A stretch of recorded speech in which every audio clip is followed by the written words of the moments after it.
الحمد لله رب العالمين وأشهد أن لا إله إلا الله وحده لا شريك له وأشهد أن محمدا عبده ورسوله صلى الله عليه وعلى آله وأصحابه ومن تبعهم بإحسان إلى يوم الدين أما بعد.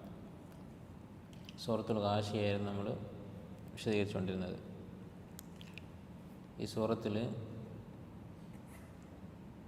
പരലോകത്ത് മുഅ്മിനീങ്ങളും കാഫിര്യങ്ങളും നേരിടാനിരിക്കുന്ന അവസ്ഥ, അവരുടെ രണ്ടു കൂട്ടരുടെയും പരിണതി, അതിനെക്കുറിച്ചാണ് വിശദീകരിച്ചത്. അള്ളാഹുവിനനുസരിച്ച് മുഅ്മിനായി ജീവിച്ച ആളുകൾ അവരുടെ മുഖം പ്രസന്നമായിരിക്കും. വുജൂഹും യൗമഇദിൻ നാഇമ എന്ന് പറഞ്ഞു, അവർക്കുള്ള പ്രതിഫലത്തെക്കുറിച്ച് പറഞ്ഞു. അതുപോലെ ധിക്കാരികളായ ആളുകൾ, അള്ളാഹു നിഷേധിച്ച ആളുകൾ, അവർക്ക് ലഭിക്കാനിരിക്കുന്ന ശിക്ഷയെക്കുറിച്ചും വിശദീകരിച്ചു. ഇനി ഇങ്ങനെയൊക്കെയുള്ള പരലോകം അത് സംഭവിക്കാനുള്ളതാണ്. അതിൻ്റെ സംഭവ്യതയുടെ കാര്യത്തിൽ യാതൊരു സംശയവും ആവശ്യമില്ല എന്ന് അള്ളാഹു സുബ്ഹാനഹു വ തആല വിശദീകരിക്കുകയാണ്. മരണശേഷം മനുഷ്യനെ ഒരുമിച്ച് കൂട്ടാനും പ്രതിഫലവും ശിക്ഷയും നൽകാനും അള്ളാഹുവിന് സാധിക്കും എന്ന് ഉറപ്പിക്കാൻ വേണ്ടി, അത് ഓർമ്മപ്പെടുത്താൻ വേണ്ടി അള്ളാഹുവിൻ്റെ ഖുദ്റത്ത് മനുഷ്യനെ ബോധ്യപ്പെടുത്തുന്ന ചില ഉദാഹരണങ്ങൾ അള്ളാഹു തആല വിശദീകരിക്കുകയാണ്. അഫലാ യൻദുറൂന ഇലൽ ഇബിലി കൈഫ ഖുലിഖത്. അപ്പോൾ അള്ളാഹു തആല അവൻ്റെ വുജൂദ്, ഈ ലോകത്തിനൊരു സൃഷ്ടാവുണ്ട് എന്ന കാര്യവും അവൻ ഇതുപോലെ മരണശേഷം മനുഷ്യനെ പുനരുജ്ജീവിപ്പിക്കാൻ കഴിവുള്ളവനാണ് എന്നും ഒക്കെ മനസ്സിലാക്കാൻ ഈ പ്രപഞ്ചത്തിലെ അള്ളാഹുവിൻ്റെ സൃഷ്ടികളെ നോക്കിയാൽ മതി. അതാണ് ഈ പറയുന്നതിൻ്റെ ഉദ്ദേശം. അഫലാ യൻദുറൂന ഇലൽ ഇബിലി കൈഫ ഖുലിഖത്. അവർ നോക്കുന്നില്ലേ, അഫലാ യൻദുറൂന ഇലൽ ഇബിൽ, ഒട്ടകങ്ങളെ, കൈഫ ഖുലിഖത്, അതെങ്ങനെയാണ് സൃഷ്ടിക്കപ്പെട്ടിരിക്കുന്നത് എന്ന്. അല്ലെ, അള്ളാഹുവിൻ്റെ ദൃഷ്ടാന്തങ്ങൾ രണ്ട് തരത്തിലുണ്ട്. ആയാത്തുൻ മർഇയ്യ വ ആയാത്തുൻ മസ്മൂഅ. നമ്മുടെ കണ്ണുകൊണ്ട് കാണാവുന്ന ദൃഷ്ടാന്തങ്ങളുണ്ട്, അതുപോലെ നമുക്ക് കേട്ട് മനസ്സിലാക്കാൻ സാധിക്കുന്ന ആയത്തുകളുണ്ട്. നമ്മൾ കേൾക്കുന്ന ആയത്തുകളാണ് ഖുർആനിലെ ആയത്തുകൾ. അതുപോലെ മറ്റുള്ള കിതാബുകളിൽ അമ്പിയാക്കൾ പഠിപ്പിച്ചിട്ടുള്ള ആയത്തുകൾ, അതവർ ആ അമ്പിയാക്കൾ അവരുടെ സമൂഹങ്ങളെ പഠിപ്പിക്കുന്നു, അവരത് കേൾക്കുന്നു. അതുപോലെ തന്നെ അള്ളാഹുവിൻ്റെ തൗഹീദും അവൻ്റെ ഖുദ്റത്തും ഒക്കെ മനസ്സിലാക്കാൻ സഹായിക്കുന്ന ആയത്തുകളാണ് നമ്മുടെ ചുറ്റും കാണുന്ന അള്ളാഹുവിൻ്റെ സൃഷ്ടികൾ. അള്ളാഹുവിൻ്റെ ഈ പ്രപഞ്ചത്തിലുള്ള ദൃഷ്ടാന്തങ്ങൾ, ആയാത്തുൻ കൗനിയ എന്ന് പറയുന്നത്, പ്രാപഞ്ചികമായ ദൃഷ്ടാന്തങ്ങൾ എന്ന് പറയുന്നത് അതിനെക്കുറിച്ചാണ്. അങ്ങനെയുള്ള ദൃഷ്ടാന്തങ്ങളെക്കുറിച്ച് ചിന്തിക്കുക എന്നുള്ളത് അള്ളാഹുവിനെ മനസ്സിലാക്കാനുള്ള വഴിയാണ്. ഖുർആൻ പഠിക്കുന്നത് പോലെ, വഹ്യ് കേൾക്കുന്നത് പോലെയുള്ള ഒരു വഴിയാണ് ഈ പ്രപഞ്ചത്തിലെ അള്ളാഹുവിൻ്റെ സൃഷ്ടിപ്പിനെ കുറിച്ച് ചിന്തിക്കുക എന്നുള്ളത്. ശുദ്ധമായ ഫിത്രത്തുള്ള, നിഷ്കളങ്കമായ മനസ്സുള്ള ഏതൊരാൾക്കും ഈ പ്രപഞ്ചം നിരീക്ഷിച്ചാൽ, തൻ്റെ ചുറ്റുമുള്ള സൃഷ്ടികളെക്കുറിച്ച് ചിന്തിച്ചാൽ, ഇതിനൊരു സൃഷ്ടാവ് ഉണ്ടായേ തീരൂ, അവൻ എല്ലാ കഴിവുകളുടെയും ഉടമയായിരിക്കും, അവൻ എല്ലാ അറിവിൻ്റെയും സ്രോതസ്സായിരിക്കും എന്ന കാര്യത്തിൽ യാതൊരു സംശയവും ഉണ്ടാവുകയില്ല. ജാഹിലിയ കാലത്ത് നബി സല്ലല്ലാഹു അലൈഹി വസല്ലമ വരുന്നതിന് മുമ്പ് ഉണ്ടായിരുന്ന അറബികൾ നമുക്കറിയാം. അവർക്ക് അള്ളാഹുവിൽ വിശ്വാസം ഉണ്ടായിരുന്നു. അവരുടെ അടുത്തൊരു കിതാബ് ഉണ്ടായിരുന്നില്ല, ഖുർആൻ ഉണ്ടായിരുന്നില്ല. എങ്ങനെയാണ് അവർ അള്ളാഹുവിനെ മനസ്സിലാക്കിയത്? അന്ന് അള്ളാഹുവിനെ മനസ്സിലാക്കുക മാത്രമല്ല, അള്ളാഹു ഏകനാണ് എന്ന് വിശ്വസിച്ചിരുന്ന ആളുകളുണ്ടായിരുന്നു. കുറച്ചാളുകൾ, ഹുനഫ എന്നറിയപ്പെട്ടിരുന്ന കുറച്ച് ആളുകളുണ്ടായിരുന്നു. അവരുടെ കൂട്ടത്തിൽപ്പെട്ട ആളാണ് Said bin Amr bin Naufal എന്ന് പറയുന്ന വ്യക്തി. അദ്ദേഹം അള്ളാഹുൽ വിശ്വസിച്ചിരുന്ന മോഹിദായ ഒരാളായിരുന്നു. നബി സല്ലല്ലാഹു അലൈഹി വസല്ലം വരുന്നതിന് മുമ്പ് അദ്ദേഹം പറഞ്ഞ ഒരു കവിത, തഫ്സീറുകളൊക്കെ കാണാം. അദ്ദേഹം പറയുകയാണ്, വ അസ്ലംതു വജ്ഹി ലിമൻ അസ്ലമത് ലഹുൽ അർദു തഹ്മിലു സഖ്റൻ സിഖാല. വളരെ ഭാരമുള്ള പാറക്കെട്ടുകളുള്ള ഈ ഭൂമി, അത് ആർക്ക് മുന്നിലാണോ കീഴൊതുങ്ങിയിരിക്കുന്നത് അവന് ഞാനിതാ എന്നെ സമർപ്പിച്ചിരിക്കുന്നു, കീഴൊതുങ്ങിയിരിക്കുന്നു. ദഹാഹ ഫലമ്മസ്തവത് ഷദ്ദഹ സവാഅൻ വഅർസ അലൈഹൽ ജിബാല. ആ ഭൂമിയെ അവൻ ശരിപ്പെടുത്തി, നിരപ്പാക്കി. അങ്ങനെ അത് പരിപൂർണമായി നിരപ്പായി കഴിഞ്ഞപ്പോൾ അതിനെ ഉറപ്പിച്ചു നിർത്താനുള്ള പർവ്വതങ്ങൾ അവൻ അതിൽ സംവിധാനിച്ചു. വഅസ്ലംതു വജ്ഹി ലിമൻ അസ്ലമത് ലഹുൽ മുസ്നു തഹ്മിലു അദ്ബൻ സുലാല. ശുദ്ധമായ പാനീയം വഹിച്ചുകൊണ്ടിരിക്കുന്ന മേഘങ്ങൾ ആർക്കു മുന്നിലാണോ കീഴൊതുങ്ങിയിരിക്കുന്നത് അവന് ഞാൻ എന്നെ സ്വയം സമർപ്പിച്ചിരിക്കുന്നു. ഇദാ ഹിയ സീഖത്ത് ഇലാ ബൽദത്തിൻ അത്വാഅത്ത് ഫസബ്ബത്ത് അലൈഹ സിജാല. ആ മേഘങ്ങളെ ഒരു നാട്ടിലേക്ക് അല്ലാഹു തആല നയിച്ചാൽ എങ്ങോട്ടാണോ കൽപ്പിക്കപ്പെട്ടത് അവിടെ പോയി അത് മഴ വർഷിപ്പിക്കും. അങ്ങനെയുള്ള മേഘങ്ങൾ ആരുടെ കൽപ്പന പ്രകാരമാണോ സഞ്ചരിക്കുന്നത് അവന് ഞാൻ കീഴൊതുങ്ങിയിരിക്കുന്നു. അസ്ലമത്ത് വജ്ഹി ലിമൻ അസ്ലമത്ത് ലഹു റീഹു തുസ്റഫു ഹാലൻ ഫഹാല. കാലത്തിനും സമയത്തിനും അനുസരിച്ച് ദിശ മാറിക്കൊണ്ടിരിക്കുന്ന കാറ്റുകൾ ആരുടെ കൽപ്പന പ്രകാരമാണോ പ്രവർത്തിക്കുന്നത് അവന് ഞാൻ കീഴൊതുങ്ങിയിരിക്കുന്നു. ഇങ്ങനെ സൃഷ്ടികൾ എടുത്തു പറഞ്ഞുകൊണ്ട് അള്ളാഹുവിൻ്റെ തൗഹീദ് അദ്ദേഹം പ്രഖ്യാപിച്ചിരുന്നു. ഇങ്ങനെ ധാരാളം ആളുകളെ കാണാം, കവികളെ കാണാം ജാഹിലിയ കാലത്ത്. അതുപോലെ തന്നെ എല്ലാ കാലഘട്ടത്തിലും നമ്മുടെ ഈ കാലഘട്ടത്തിലും അധിക മനുഷ്യരും വിശ്വസിക്കുന്നുണ്ട്. അധിക മനുഷ്യരും എന്നല്ല, മിക്കവാറും എല്ലാവരും വിശ്വസിക്കുന്നുണ്ട് ഈ ലോകത്തിനൊരു സൃഷ്ടാവുണ്ട്. ഒരു സൃഷ്ടാവില്ലാതെ സൃഷ്ടികൾ ഉണ്ടാവുകയില്ല. അം ഖുലിഖൂ മിൻ ഗൈരി ഷൈഇൻ അം ഹുമുൽ ഖാലിഖൂൻ. ശൂന്യതയിൽ നിന്ന് വെറുതെ മനുഷ്യനുണ്ടായതാണോ അതല്ല മനുഷ്യൻ സ്വയം സൃഷ്ടിച്ചതാണോ? ഈ ഒരൊറ്റ ആയത്താണ് വിശുദ്ധ ഖുർആനിൽ നേർക്ക് നേരെ ഒരു സൃഷ്ടാവില്ല ഈ പ്രപഞ്ചത്തിന് എന്ന് പറയുന്ന ആളുകൾക്ക് മറുപടിയായിട്ട് പറഞ്ഞിട്ടുള്ളത്. ഈ ഒരൊറ്റ വാക്ക് അവരുടെ വാദത്തിന് യുക്തിപരമായ നേർക്ക് നേരെയുള്ളൊരു മറുപടി. അള്ളാഹു ഉള്ളവനാണ്, അവൻ്റെ അസ്തിത്വം ഹക്കാണ് എന്ന് പറയുന്ന ധാരാളം ആയത്തുകളുണ്ട്. പക്ഷേ അള്ളാഹു ഇല്ല എന്ന് പറയുന്ന ആളുകളുടെ വാദത്തിന് അവരുടെ വാദം ഉദ്ധരിച്ചുകൊണ്ട് ഒരു മറുപടി, അത് ഈ ഒരു ആയത്തിലാണ് കാണുന്നത്. എന്താണ് പറയുന്നത്? അം ഖുലിഖൂ മിൻ ഗൈരി ഷൈഇൻ. അവർ ഒരു സൃഷ്ടാവില്ലാതെ വെറുതെ സൃഷ്ടിക്കപ്പെട്ടതാണോ? അം ഹുമുൽ ഖാലിഖൂൻ, അതോ അവർ സ്വയം സൃഷ്ടിച്ചതാണോ? ഈ ആയത്ത് വളരെ ചെറിയൊരു വരിയാണ്. ഇതിലൂടെ അല്ലാഹു തആല ഈ പ്രപഞ്ചത്തിലുള്ള എല്ലാ വസ്തുക്കളുടെയും അസ്തിത്വം, നമ്മളൊക്കെ ഏതായാലും ജീവിച്ചിരിക്കുന്നുണ്ട്, നമ്മൾ ഉള്ളവരാണ് എന്ന കാര്യത്തിൽ ആർക്കും സംശയമില്ലല്ലോ. അങ്ങനെ ഈ പ്രപഞ്ചത്തിൽ എന്തൊക്കെ വസ്തുക്കളുണ്ടോ ആ വസ്തുക്കൾക്കൊക്കെ 3 സാധ്യതകളാണുള്ളത്. യുക്തിപരമായി അസ്തിത്വമുള്ള ഏതൊരു വസ്തുവും അതിന് അസ്തിത്വം ഉണ്ടായത് 3 രൂപത്തിൽ, ഏതെങ്കിലും ഒരു രൂപത്തിലായിരിക്കണം. ഒന്നുകിൽ ആ വസ്തു സ്വയം സൃഷ്ടിച്ചതായിരിക്കണം, അല്ലെങ്കിൽ ഒരു സൃഷ്ടാവില്ലാതെ ഒന്നുമില്ലാതെ വെറുതെ ഉണ്ടായതായിരിക്കണം, അല്ലെങ്കിൽ അതിന് പുറത്തുള്ള മറ്റൊരാൾ അതിനെ സൃഷ്ടിച്ചതായിരിക്കണം. അല്ലെ, ഒന്നുകിൽ വെറുതെ ഉണ്ടാവുക, അതെന്തായാലും സാധ്യമല്ല. രണ്ടാമത്തേത് ഒരു സൃഷ്ടാവ് ഉണ്ടാവുക. ആ സൃഷ്ടാവ് ഒന്നുകിൽ ആ വസ്തു തന്നെ ആവാം, അല്ലെങ്കിൽ പുറത്തുള്ള ഒന്നാവാം. ആ വസ്തു തന്നെ സൃഷ്ടിക്കുക എന്നുള്ളതും അസംഭവ്യമാണ്. പിന്നെയുള്ള സാധ്യത മറ്റൊരാളെ സൃഷ്ടിക്കുക എന്നത് മാത്രമാണ്. അങ്ങനെ ഒരാളെ സൃഷ്ടിക്കണമെങ്കിൽ അവൻ അങ്ങേയറ്റത്തെ ഇൽമും ഖുദ്റത്തുമുള്ളവനായിരിക്കണം. അതാണ് അല്ലാഹു സുബ്ഹാനഹു വ തആല. അപ്പോൾ ഇങ്ങനെ പ്രപഞ്ചത്തിലെ ഓരോ സൃഷ്ടിയും അതിനൊരു സൃഷ്ടാവുണ്ട്. ആ സൃഷ്ടാവ് എല്ലാ നല്ല വിശേഷണങ്ങളും തികഞ്ഞവനായിരിക്കണം എന്ന് സൂചിപ്പിക്കുന്നുണ്ട് എന്ന കാര്യമാണ് ഈ പ്രാപഞ്ചികമായ ദൃഷ്ടാന്തങ്ങളെക്കുറിച്ച് പറയുന്നത് അതിലൂടെ ഉദ്ദേശിക്കുന്നത്. അതിന് ഒട്ടകത്തെക്കുറിച്ച് പറഞ്ഞിട്ടാണ് ഇവിടെ തുടങ്ങുന്നത്. എന്തുകൊണ്ടാണ് ഒട്ടകത്തെക്കുറിച്ച് പറഞ്ഞത്? നമുക്കറിയാം, ഖുർആൻ അവതരിക്കുന്നത് അറബികൾക്കിടയിലാണ്. അപ്പോൾ അറബികളെ സംബന്ധിച്ചിടത്തോളം അവർ അധിക സമയവും യാത്രയിലായിരിക്കും. റിഹ്ലത്ത് ശിതാഇ വസ്സൈഫ്, തണുപ്പ് കാലത്തും ചൂടുകാലത്തും 2 കാലാവസ്ഥയിലും അവർ യാത്രയിലാണ്. കച്ചവടത്തിന് വേണ്ടിയും അതുപോലെ തന്നെ അവരുടെ കൂടുതൽ സൗകര്യപ്രദമായ താമസ സ്ഥലങ്ങൾ തേടിയുമൊക്കെ നിരന്തരം യാത്രയിലാണ്. ഒരു സ്ഥലത്ത് സ്ഥിരമായി താമസിക്കുന്നവർ കുറവാണ്. അപ്പോൾ യാത്രയിലായിരിക്കുന്ന ഒരു അറബി, പഴയ കാലത്തുള്ള ഒരു അറബിയെ സംബന്ധിച്ചിടത്തോളം അയാൾ കാണുന്ന കാഴ്ചകളാണ്. ഒന്ന്, അയാൾ സഞ്ചരിച്ചുകൊണ്ടിരിക്കുന്ന വാഹനമായ ഒട്ടകം. പിന്നെ മുകളിൽ നോക്കിയാൽ ആകാശം, മുന്നിൽ പർവ്വതങ്ങൾ, ചുറ്റുപാടൊക്കെ പർവ്വതങ്ങളുണ്ടാവും, മലകളുണ്ടാവും. താഴെ നോക്കിയാൽ മണ്ണ്, ഭൂമി. ഇത്രയുമായിരിക്കും മരുഭൂമിയിൽ യാത്ര ചെയ്യുന്ന ഒരാളുടെ മുന്നിൽ കാണുന്ന കാഴ്ചകൾ. അതാണ് അല്ലാഹു തആല ഇവിടെ എടുത്തു പറയുന്നത്. അഫലാ യൻദുറൂന ഇലൽ ഇബിലി കൈഫ ഖുലിഖത്. ഒട്ടകം അതിനെ എങ്ങനെയാണ് സൃഷ്ടിച്ചിരിക്കുന്നത്, എത്ര അത്ഭുതകരമായാണ് സൃഷ്ടിച്ചിരിക്കുന്നത് എന്ന് അവർ ചിന്തിക്കുന്നില്ലേ? അല്ല, ഒട്ടകത്തിനെ കുറിച്ച് നിങ്ങളൊന്ന് ചിന്തിച്ച് നോക്കൂ. എത്ര അത്ഭുതകരമായ സൃഷ്ടിയാണ് അത്. കുറേ കാലം, കുറേ ദിവസങ്ങളോളം വെള്ളം കുടിക്കാതെ ജീവിക്കും. അല്ല, ഒരു പ്രാവശ്യം വെള്ളം കിട്ടിയാൽ കുറേ വെള്ളം കുടിക്കും. 100 ലിറ്റർ വെള്ളം ഒറ്റയടിക്ക് കുടിക്കും.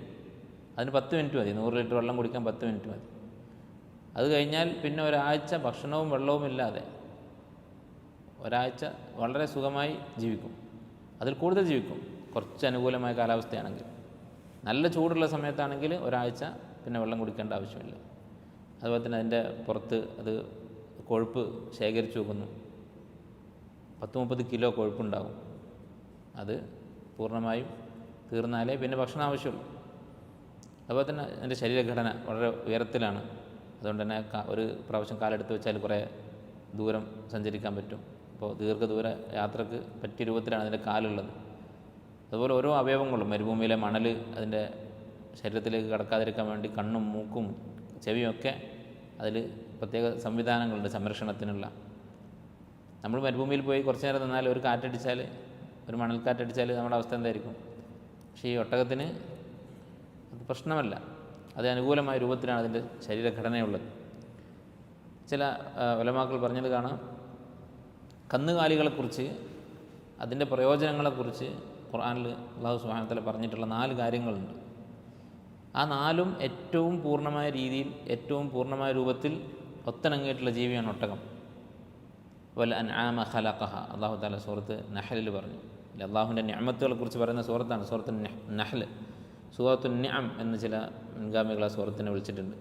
അപ്പോൾ അതിൽ ഓരോ അനുഗ്രഹങ്ങളെക്കുറിച്ച് പറയുമ്പോൾ കന്നുകാലികളെക്കുറിച്ച് പറയുകയാണ്. വൽ അൻആമ ഖലഖഹ, ഈ 4 കാലികളെ അല്ലാഹു സൃഷ്ടിച്ചു. ലക്കും ഫീഹ വൽ അൻആമ ഖലഖഹ ലക്കും ഫീഹ ദിഫ്ഉൻ, നിങ്ങൾക്കതിൽ ചൂടുണ്ട്, അഥവാ തണുപ്പ് അകറ്റാനുള്ള ചൂട് നിലനിർത്തുന്ന വസ്ത്രം ഉണ്ടാക്കാൻ പറ്റും അതിൻ്റെ തോലുകൊണ്ട്. ലക്കും ഫീഹ ദിഫ്ഉൻ വ മനാഫിഉ, മറ്റ് പല ഉപകാരങ്ങളുമുണ്ട്. വമിൻഹ തഅകുലൂൻ, അതാണ് നിങ്ങൾ ഭക്ഷണത്തിന് ഉപയോഗിക്കുന്നതും നിങ്ങൾ തിന്നുന്നതും ഈ കന്നുകാലികളുടെ മാംസമാണ്. വലക്കും ഫീഹ ജമാലുൻ ഹീന തുരീഹൂൻ വഹീന തസ്റഹൂൻ, ഈ കന്നുകാലികൾ മേയാൻ പോകുമ്പോഴും അത് മേഞ്ഞു കഴിഞ്ഞ് വൈകുന്നേരം തിരിച്ചു വരുമ്പോഴൊക്കെ മനോഹരമായ കാഴ്ചയാണ് അത് കാണാൻ. അല്ലേ, കന്നുകാലികളെ വളർത്തുന്ന ആളുകൾ ചിലർ ഒരു കാഴ്ചയ്ക്ക് വേണ്ടി മാത്രം വളർത്തുന്നവരുണ്ട്, മറ്റൊരാവശ്യവുമില്ലാതെ. അപ്പം അങ്ങനെ ഉള്ള ഒരു മനോഹരമായ കാഴ്ച വസ്തുവാണ്.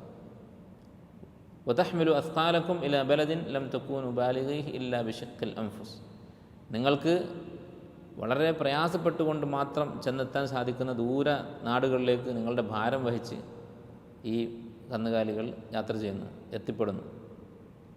ഈ 4 കാര്യങ്ങളും ഏറ്റവും പൂർണ്ണമായ രൂപത്തിൽ ഒത്തുചേർന്നിട്ടുള്ള ജീവിയാണ് ഒട്ടകം. ഒന്നാമത്തെ ദിഫ്, അതിൻ്റെ തോല്, അത് ചെരുപ്പും അതുപോലെ തന്നെ വസ്ത്രമൊക്കെ ഉണ്ടാക്കാൻ ഉപയോഗിക്കുന്നുണ്ട്.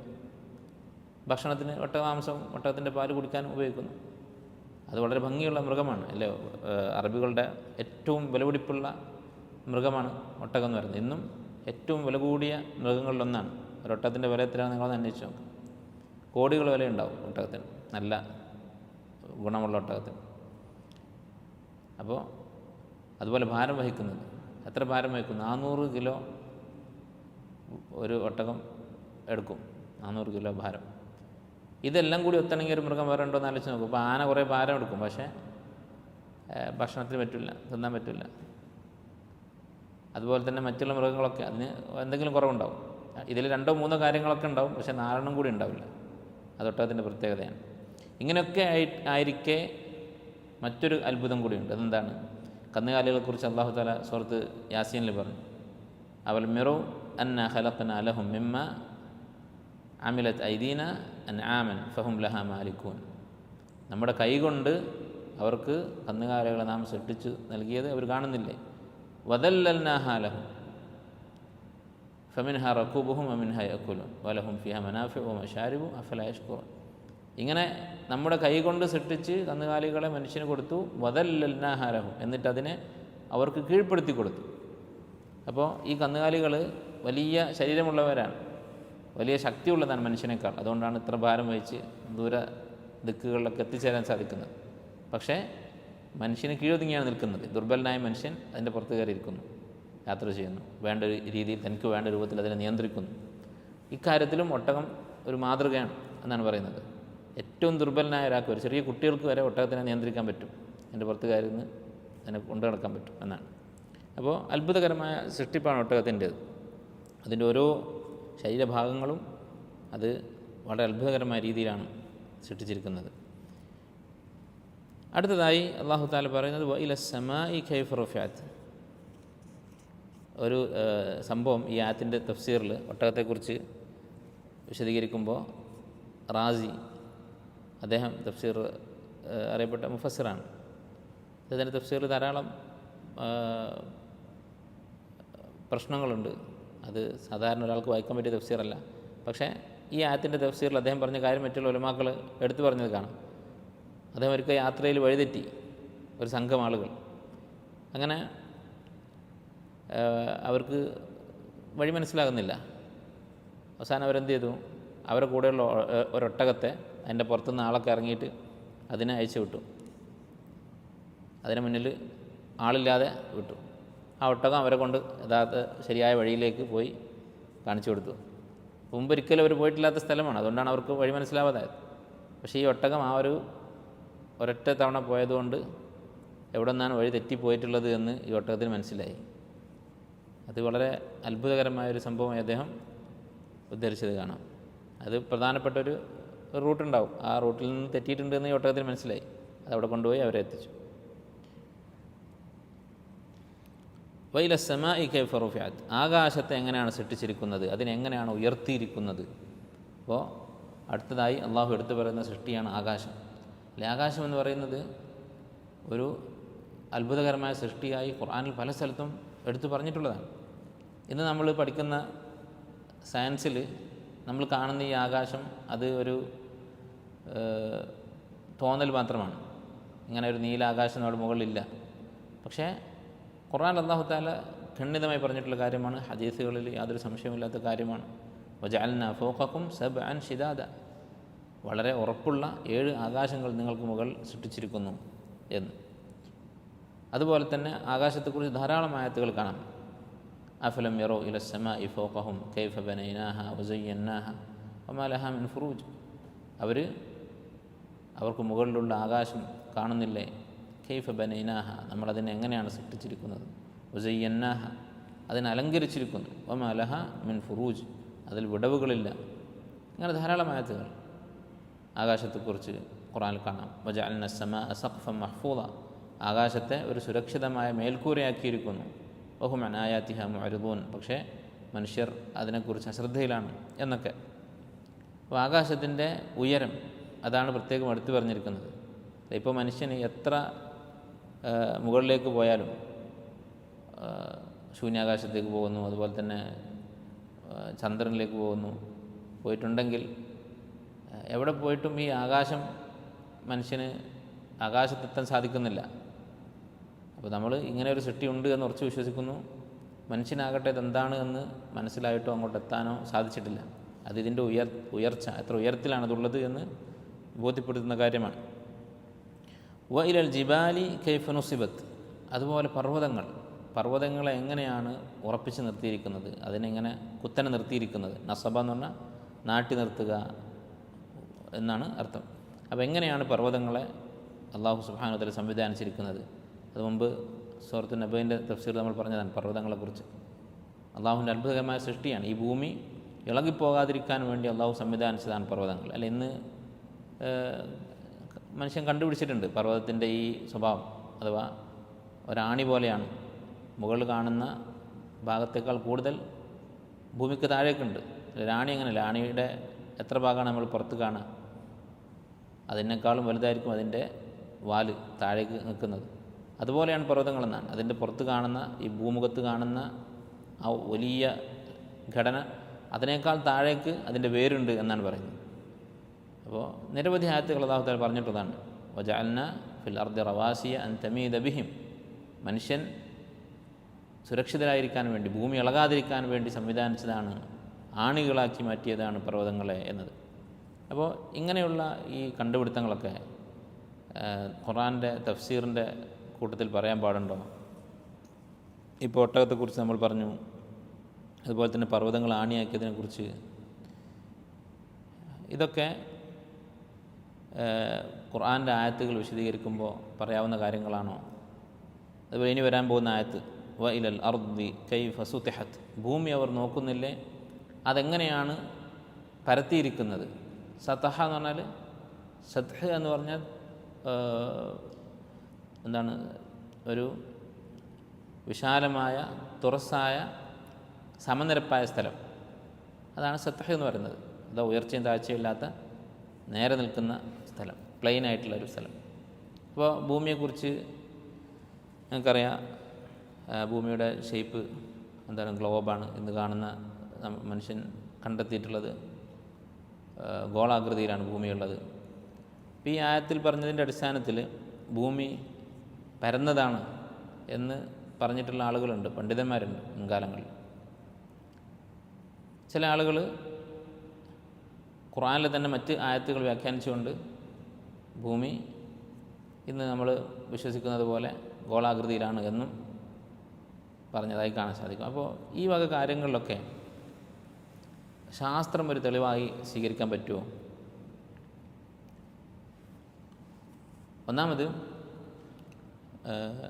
ഈ ഭൂമിയുടെ കാര്യം പറയാം, എന്നിട്ട് ഞാൻ ഇക്കാര്യം വിശദീകരിക്കാം. ഭൂമിയുടെ ഘടനയെക്കുറിച്ച് വിശുദ്ധ ഖുർആനിൽ നസ്സായിട്ട്, എന്താ നസ്സ് എന്ന് പറഞ്ഞാൽ രണ്ടഭിപ്രായത്തിന് സാധ്യതയില്ലാത്ത ഖണ്ഡിതമായ പ്രയോഗം, അതിനാണ് നസ്സ് എന്ന് പറയാം. വഹുർരിമത് അലൈക്കും ഉമ്മഹാത്തുക്കും, ഉമ്മമാരെ വിവാഹം കഴിക്കുന്നത് ഹറാമാണ്. ഇത് നസ്സാണ്. ഇത് രണ്ടാമതൊരു അഭിപ്രായം ഉണ്ടാവില്ല, വ്യാഖ്യാനിക്കാൻ സാധിക്കില്ല. അതങ്ങനെയാണ് ഉദ്ദേശിച്ചത്, ഇങ്ങനെയാണ് ഉദ്ദേശിച്ചത് എന്നൊന്നും പറയാൻ സാധിക്കില്ല. അതിനാണ് നസ്സ് എന്ന് പറയാം. وأحل لكم إنما البيع مثل وأحل الله البيع وحرم الربا وأحل الله البيع وحرم الربا. അള്ളാഹു പലിശ ഹറാമാക്കിയിരിക്കുന്നു. അതിന് വ്യാഖ്യാനിക്കാൻ സാധിക്കുമോ? സാധിക്കില്ല. ഇതാണ് നസ്സ് എന്ന് പറയുന്നത്. അപ്പോൾ നസ്സായിട്ട് ഖണ്ഡിതമായിട്ട് ഭൂമിയുടെ രൂപത്തെക്കുറിച്ച്, ഘടനയെക്കുറിച്ച് ഖുർആനിലൊന്നും പറഞ്ഞിട്ടില്ല. കാരണം ഇതെല്ലാം വ്യാഖ്യാനിക്കാൻ പറ്റും. ഭൂമി പരന്നിട്ടാണ് എന്ന് പറയാൻ തെളിവാക്കുന്ന ആയത്തുകളെ അല്ല, ഉരുണ്ടിട്ടാണ് എന്ന് പറയുന്നവർക്ക് വ്യാഖ്യാനിക്കാൻ സാധിക്കും. അപ്പോൾ ഉദാഹരണത്തിന് ഇവിടെ പറഞ്ഞത് വൈലൽ അർദ് കൈഫ സുതിഹത്, ഭൂമിയെ എങ്ങനെ നിരപ്പാക്കി എന്നവർ കണ്ടില്ലേ എന്ന് ചോദിക്കും. അപ്പോൾ മറ്റുള്ളവർ പറയുന്നത് ഉരുണ്ടിട്ടാണെങ്കിലും അതിൻ്റെ വലുപ്പം കാരണം, അത്രയും വലിയ മസാഹത്ത്, വലിയ സ്പേസ് ഉള്ളതുകൊണ്ട്, ഭൂമി അത്രയും വലുതായതുകൊണ്ട് അത് നിരപ്പായിട്ടാണ് അതിൻ്റെ മുകളിൽ നിൽക്കുന്ന ആളുകൾക്ക് അനുഭവപ്പെടുക. ചെറുതാകുമ്പോഴാണ് ഗോളാകൃതിയുള്ള വസ്തുവിൻ്റെ മുകളിൽ നിരപ്പായ സ്ഥലം ഇല്ലാതാവുക. അത് വലുതായി കഴിഞ്ഞാൽ, അത്രയും വലുതായി കഴിഞ്ഞാൽ അത് നിരപ്പായിട്ടാണ് മുകളിലുള്ള ആളുകൾക്ക്, അതിൻ്റെ മുകളിൽ വെച്ച വസ്തുക്കൾക്കൊക്കെ അനുഭവപ്പെടുക. അതാണ് ഉദ്ദേശിച്ചത്. നിങ്ങളെ സംബന്ധിച്ചിടത്തോളം ഭൂമി പരന്നിട്ടാണ്, അല്ലെ? മനുഷ്യനെ സംബന്ധിച്ച് ഭൂമി പരന്നിട്ടാണ്, അതാണ് ഉദ്ദേശിക്കുന്നത് എന്നവർക്ക് പറയാൻ സാധിക്കും. അതുപോലെ തന്നെ ഭൂമി ഗോളാകൃതിയിലാണെന്ന് പറയാൻ വേണ്ടി തെളിവാക്കുന്ന ആയത്തുകൾ അത് ഇതിനേക്കാൾ സുഖമായിട്ട് വ്യാഖ്യാനിക്കാൻ പറ്റും. ഉദാഹരണത്തിന് യുക്കവ്വിറുല്ലൈല അലൻ നഹാർ, രാത്രിയെയും പകലിനെയും പരസ്പരം ചുറ്റിപ്പൊതിയുന്നു എന്നാണ് പറഞ്ഞത്. അപ്പോൾ ചുറ്റുക എന്ന് പറഞ്ഞാൽ, ഇപ്പോൾ തക്വീർ എന്ന് പറഞ്ഞാൽ തലപ്പാവ് ധരിക്കുന്നതിനൊക്കെ കവ്വറൽ ഇമാമ എന്നാണ് പറയുക, തലപ്പാവ് ചുറ്റി. അപ്പോൾ ഉരുണ്ടൊരു വസ്തുവിൻ്റെ മുകളിലാണല്ലോ സാധാരണ ചുറ്റുക. പക്ഷെ ഇതൊരാൾക്ക് വ്യാഖ്യാനിക്കാൻ പറ്റും, ഉരുണ്ടതല്ലാത്ത. ഇപ്പോൾ ഒരു വടിയെടുത്തിട്ട് അതിൻ്റെ ചുറ്റും ചുറ്റാൻ പറ്റും. പരന്നൊരു സാധനത്തിൻ്റെ ചുറ്റും, ഇതിൻ്റെ ചുറ്റും, ഈ ടേബിളിൻ്റെ ചുറ്റും ഒരു എന്തെങ്കിലും കയറുകൊണ്ട് ചുറ്റാൻ വേണമെങ്കിൽ പറ്റും. അപ്പോൾ അതും വ്യാഖ്യാനിക്കാൻ സാധിക്കും. അപ്പോൾ ഇത് രണ്ടും ഖുർആൻ്റെ നസ്സല്ല. പിന്നെ നമ്മുടെ മുമ്പിലുള്ള തെളിവ് എന്താണ്? ഹദീസിലും വ്യക്തമായ തെളിവില്ല. പിന്നെ എന്താണ് തെളിവ്? ഇജ്മാ ആണ്. ഈ രണ്ട് വിഭാഗത്തിലും ഇജ്മാ ഉദ്ധരിച്ച പണ്ഡിതന്മാരെ കാണാൻ പറ്റും. ഇത് മുസ്ലിമീങ്ങൾ ഏകോപിച്ചിരിക്കുന്നു എന്ന് പറഞ്ഞുകൊണ്ട് രണ്ട് വിഭാഗവും അവകാശപ്പെടുന്നുണ്ട്. അപ്പോൾ സ്വാഭാവികമായിട്ടും വ്യക്തമായൊരു തെളിവില്ല. അതുകൊണ്ട് തന്നെ ഇത്തരം സാഹചര്യത്തിൽ ശാസ്ത്രം യഖീനായി കണ്ടുപിടിച്ചിട്ടുണ്ടെങ്കിൽ, സംശയമില്ലാത്ത വിധം തെളിയിച്ചിട്ടുണ്ടെങ്കിൽ നമുക്കത് സ്വീകരിക്കാം. പക്ഷേ ശാസ്ത്രത്തിൽ എപ്പോഴാണ് ഒരു കാര്യം ഖണ്ഡിതമായി മാറുന്നത്, സംശയമില്ലാത്ത വിധത്തിൽ സ്വീകരിക്കപ്പെടുന്നത്, അത് മറ്റൊരു വിഷയമാണ്. പക്ഷേ അങ്ങനെ വ്യക്തമായി തെളിയിച്ചിട്ടുണ്ടെങ്കിൽ സ്വീകരിക്കാം. ശരി, ഇനി പൊതുവെ അപ്പോൾ ഭൂമിയുടെ കാര്യത്തിൽ ഇങ്ങനെയാണ് പറയാനുള്ളത്. ഭൂമിയുടെ കാര്യത്തിൽ ഇന്ന് ഏറെക്കുറെ ഖണ്ഡിതമായി മനുഷ്യൻ വിശ്വസിക്കുന്ന കാര്യം, ഏകദേശം ഏകോപിച്ചിട്ടുള്ള കാര്യമാണ് ഗോളാകൃതി എന്നുള്ളത്. അതിൻ്റെ പേരിലൊരു തർക്കത്തിൻ്റെ ആവശ്യമില്ല. ആരെങ്കിലും ഇനി അല്ലാത്ത ആളുകളുണ്ടെങ്കിൽ, മറ്റെന്തെങ്കിലും തെളിവുകൾ ഒരാൾക്ക് ബോധ്യപ്പെട്ടിട്ടുണ്ടെങ്കിൽ അല്ലാഹു ആലം. ഏതായാലും നമ്മളെ ബാധിക്കുന്ന വിഷയമല്ല, കാരണം ഖുർആനിൽ അങ്ങനെ ഒരു നസ്സില്ല. ഇനി പൊതുവെ ഈ ശാസ്ത്രം ഖുർആൻ്റെ തഫ്സീറിൽ കൂട്ടിക്കലർത്തുന്നതിൻ്റെ ഹുക്ം എന്താണ്? അതിനെപ്പറ്റി എന്താണ് നമുക്ക് പറയാനുള്ളത്? രണ്ട് തരത്തിൽ ശാസ്ത്രീയമായ വസ്തുതകളെക്കുറിച്ച് പരാമർശിക്കാൻ പറ്റും ഖുർആൻ പഠിപ്പിക്കുന്ന ഒരാൾക്ക്. അല്ലെങ്കിൽ ഇസ്ലാമിനെ പരിചയപ്പെടുന്ന ഒരാൾക്ക്. ഒന്ന് തഫ്സീറുൽ ഇൽമി, ശാസ്ത്രീയമായ തഫ്സീർ, അഥവാ ഖുർആൻ്റെ ആയത്തുകൾ ആധുനിക ശാസ്ത്രത്തിൻ്റെ വെളിച്ചത്തിൽ വിശദീകരിക്കുക. അപ്പോൾ ശാസ്ത്രം കണ്ടുപിടിച്ച കാര്യങ്ങൾ പറഞ്ഞുകൊണ്ട് വിശദീകരിക്കുക. അതിന് ചില നിബന്ധനകളുണ്ട്. എന്തൊക്കെയാണ് നിബന്ധനകൾ? ഒന്ന്, ഈ പറയുന്ന കാര്യം ശാസ്ത്രം തെളിയിച്ചതായിരിക്കണം, ഉറപ്പുള്ളതായിരിക്കണം. കാരണം പല കാര്യങ്ങളും തിരുത്തപ്പെടാറുണ്ട്, പല തിയറികളും പെട്ടെന്ന് തന്നെ തിരുത്തപ്പെടാറുണ്ട്. ചിലത് കുറച്ച് കാലം കഴിഞ്ഞിട്ട്, 10-100 കൊല്ലം കഴിഞ്ഞിട്ട് തിരുത്തും. അപ്പോൾ യഖീനായിട്ടുള്ള കാര്യമായിരിക്കണം ഒന്നാമത്തെ നിബന്ധന. രണ്ടാമത്തേത്, ഖുർആനിൽ അതിനുള്ള സൂചന ഉണ്ടായിരിക്കണം. ഖുർആനിൽ അതിന് സൂചന ഉണ്ടായിരിക്കണം എന്ന് പറഞ്ഞാൽ, ചില ആളുകൾ ഖുർആൻ അവർക്ക് തോന്നിയതുപോലെ വ്യാഖ്യാനിക്കും. അങ്ങനെ ആവരുത്. ഖുർആനിൻ്റെ ആ വാചകത്തിന് ഈ ആശയത്തെ ഉൾക്കൊള്ളാൻ സാധിക്കണം. ഉദാഹരണത്തിന്, മനുഷ്യൻ ചിന്തിക്കുന്നത് കൽബ് കൊണ്ടാണോ തലച്ചോറ് കൊണ്ടാണോ? തലച്ചോറ് കൊണ്ട് മനുഷ്യൻ ചിന്തിക്കുന്നുണ്ട് എന്നതിൽ ഇന്ന് വൈദ്യശാസ്ത്രത്തിന് സംശയമില്ല. തലച്ചോറിനൊരു റോളുണ്ട് എന്ന കാര്യത്തിൽ അതിൽ നമ്മൾ സംശയിക്കുന്നില്ല. പക്ഷേ ഖുർആൻ പറയുന്നത് എന്താണ്? ഫതകൂന ലഹും ഖുലൂബുൻ യഅഖിലൂന ബിഹ, അവർക്ക് ചിന്തിക്കാൻ പറ്റുന്ന കൽബില്ലേ എന്ന് ചോദിക്കുന്നുണ്ട്. അപ്പോൾ കൽബ് കൊണ്ടാണ് മനുഷ്യൻ ചിന്തിക്കുന്നത് എന്ന് നമ്മൾ ഉറച്ചു വിശ്വസിക്കുന്നു. എന്നാൽ തലച്ചോറിന് അതിനൊരു പങ്കുണ്ട് എന്ന് ശാസ്ത്രം തെളിയിച്ചതുകൊണ്ട് അതിൽ നമുക്ക് പ്രശ്നമില്ല. പക്ഷേ കൽബിനാണ് പ്രധാനപ്പെട്ട റോള് എന്ന കാര്യത്തിൽ നമുക്ക് സംശയമില്ല. അത് ഇന്ന് ശാസ്ത്രം കണ്ടുപിടിച്ചിട്ടുണ്ട് എന്ന് പറയപ്പെടുന്നു. ഇനി ഇല്ലെങ്കിലും നമുക്ക് യാതൊരു വിഷമവുമില്ല. ഇൻഷാ അല്ലാഹ് ഭാവിയിൽ മനസ്സിലാവാം, മനസ്സിലാവാതിരിക്കാം. എന്തായാലും അതൊരു യാഥാർത്ഥ്യമാണ്, അതിൽ സംശയമില്ല. പക്ഷെ ചില ആളുകൾ ഇതിനെ വ്യാഖ്യാനിച്ച് ഒപ്പിക്കാൻ ശ്രമിച്ചിട്ടുണ്ട്. അവരുടെ ഒരു നയം എന്ന് പറഞ്ഞാൽ, ഇന്ന് ശാസ്ത്രം തെളിയിച്ചിട്ടുള്ള എല്ലാ കാര്യങ്ങളും ഖുർആനിൽ ഉണ്ടായിരിക്കണം, അല്ലെങ്കിൽ അതിന് വിരുദ്ധമായിട്ടൊന്നും ഉണ്ടാവാൻ പാടില്ല എന്നതാണ്. നാളെ ശാസ്ത്രം തെളിയിച്ചേക്കാം എന്ന ഒരു സാധ്യത അവർക്കില്ല. അപ്പോൾ ഇപ്പോൾ ഉള്ള കണ്ടെത്തലുകളുടെ അടിസ്ഥാനത്തിൽ തന്നെ മനസ്സിലാക്കിക്കൊള്ളണം എല്ലാ ആയത്തുകളും എന്ന വാശിയാണ്. അതിൻ്റെ അടിസ്ഥാനത്തിൽ അവർ വ്യാഖ്യാനിച്ചു, കൽബ് എന്ന് പറഞ്ഞാൽ ഇവിടെ ഉദ്ദേശിക്കുന്നത് തലച്ചോറാണ്. അപ്പോൾ ഒരു പ്രശ്നമുണ്ട്, വേറെ ആയത്തുണ്ട്, ഫഇന്നഹ ലാ തഅമൽ അബ്സാർ, കണ്ണുകൾക്കല്ല അന്ധത ബാധിക്കുന്നത്, വലാകിൻ തഅമൽ ഖുലൂബുല്ലത്തി ഫി സുദൂർ, മനുഷ്യൻ്റെ നെഞ്ചിലുള്ള കൽബുകൾക്കാണ് അന്ധത ബാധിക്കുന്നത്. അപ്പോൾ കൽബ് നെഞ്ചിൻ്റെ ഉള്ളിൽ തന്നെയാണ് എന്ന് പറഞ്ഞേ. അപ്പോൾ എന്ത് ചെയ്യും? അപ്പോൾ അവർ പറഞ്ഞത് സ്വദർ എന്ന് പറഞ്ഞാൽ നെഞ്ച് എന്ന് പറയുന്നത് ശരിയല്ല. സ്വദർ എന്ന് പറഞ്ഞാൽ മനുഷ്യൻ്റെ ശരീരത്തിലെ പ്രധാനപ്പെട്ട സ്ഥലം എന്നാണ് അർത്ഥം. അതുകൊണ്ട് ആണ് ഈ അർത്ഥത്തിലാണ് ഈ മദ്രസയിലൊക്കെ സ്വദർ മുദരിസ് എന്ന് പറയാറുണ്ട്. അത് ഉറുദുവിലും പറയാറുണ്ടെന്നാണ് പറയുന്നത്. അപ്പോൾ ആ അർത്ഥത്തിലാണ് മനുഷ്യ ശരീരത്തിലെ പ്രധാനപ്പെട്ട സ്ഥലം. സ്വദർ മുദരിസ് എന്ന് പറഞ്ഞാൽ മദ്രസയിലെ പ്രധാനപ്പെട്ട മുദരിസ്. അതുപോലെ ശരീരത്തിലെ പ്രധാനപ്പെട്ട അവയവം അഥവാ തല, ഇപ്പോൾ തലച്ചോറാണ്. അപ്പോൾ കൽബ് തലയിലായി. ഏതായാലും ഈ വ്യാഖ്യാനം ശരിയല്ല. കാരണം സ്വദർ എന്നുള്ള വാക്കിന് അറബിയിൽ അർത്ഥം എന്താണ്? നെഞ്ചാണ്. അത് യാതൊരു സംശയവുമില്ല. അത് ഇന്ന് ചില ആളുകൾ ചില നാടുകളിൽ വേറൊരു അർത്ഥത്തിൽ ഉപയോഗിക്കുന്നു എന്നത് കാരണം ഇതിനെ വ്യാഖ്യാനിക്കാൻ പറ്റില്ല. ഈ വാക്കിനെ അതനുസരിച്ച് ഇപ്പം ഉണ്ടായ ഒരു പ്രയോഗത്തിനനുസരിച്ച് വ്യാഖ്യാനിക്കാനൊന്നും പറ്റില്ല. അതുപോലെ തന്നെ ചില ആൾക്കാർ വ്യാഖ്യാനിച്ചിട്ടുള്ളൊരു ഉദാഹരണമാണ്, അതായത് നമ്മൾ പറഞ്ഞ തഫ്സീർ ഇൽമി, ശാസ്ത്രീയമായ തഫ്സീറിന് വേണ്ട ഒന്നാമത്തെ നിബന്ധന ശാസ്ത്രം തെളിയിച്ചതായിരിക്കണം എന്ന് പറഞ്ഞു. രണ്ടാമത്തേത്, ഈ പറയുന്ന വസ്തുത ഖുർആൻ്റെ പ്രയോഗം ഈ ഖുർആൻ്റെ ഈ വാചകത്തിന് ഉൾക്കൊള്ളാൻ പറ്റുന്നതായിരിക്കണം. ആ ഉൾക്കൊള്ളാൻ പറ്റുന്നതായിരിക്കണം എന്ന നിബന്ധന ലംഘിച്ചതിൻ്റെ ഉദാഹരണങ്ങളാണ് നമ്മൾ പറയുന്നത്. ഒന്ന് സദർ. രണ്ടാമത്തെ ഉദാഹരണം, ഖുർആനിൽ ആറ്റത്തിനെ കുറിച്ച് പറയുന്നുണ്ട്. ആറ്റം എന്ന് പറയുന്ന സംഭവം അത് ഖുർആൻ ഇറങ്ങുന്ന കാലത്തൊന്നും മനുഷ്യനറിയാത്തതാണ്.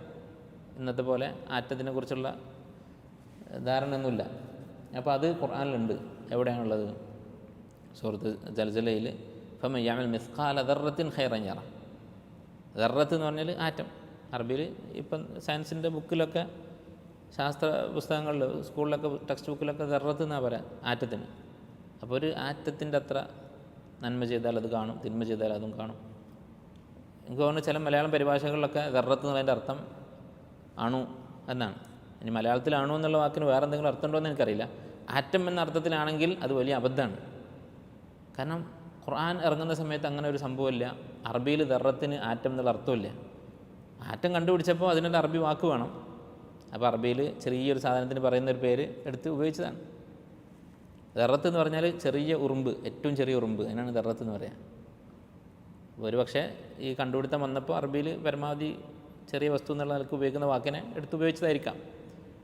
അപ്പോൾ അറബിയിലെ ഈ വാചകം ഫമൻ യഅമൽ മിസ്ഖാല ദർറത്തിൻ ഖൈറൻ യറ എന്നുള്ള ഈ വാചകം, ഖുർആനിലെ ഈ ആയത്ത്, അതിന് ഉൾക്കൊള്ളാൻ പറ്റുന്നതായിരിക്കണം ഈ പറയുന്ന വിശദീകരണം. ഈ ആറ്റത്തിൻ്റെ കാര്യം ഈ ആയത്തിന് ഉൾക്കൊള്ളാൻ പറ്റുന്നതാണോ? അല്ല. രണ്ടാമത്തെ നിബന്ധന അതാണ്. മൂന്നാമത്തെ നിബന്ധന, മറ്റൊരായത്തിനോ ഹദീസിനോ ഉലമാക്കളുടെ ഇജ്മാഇനോ എതിരാവാൻ പാടില്ല ഈ കൊണ്ടുവരുന്ന വിശദീകരണം. അപ്പോൾ ഈ 3 നിബന്ധനകളും പാലിച്ചാൽ ആ കാര്യം പറയാം തഫ്സീറിൻ്റെ ഭാഗമായിട്ട്.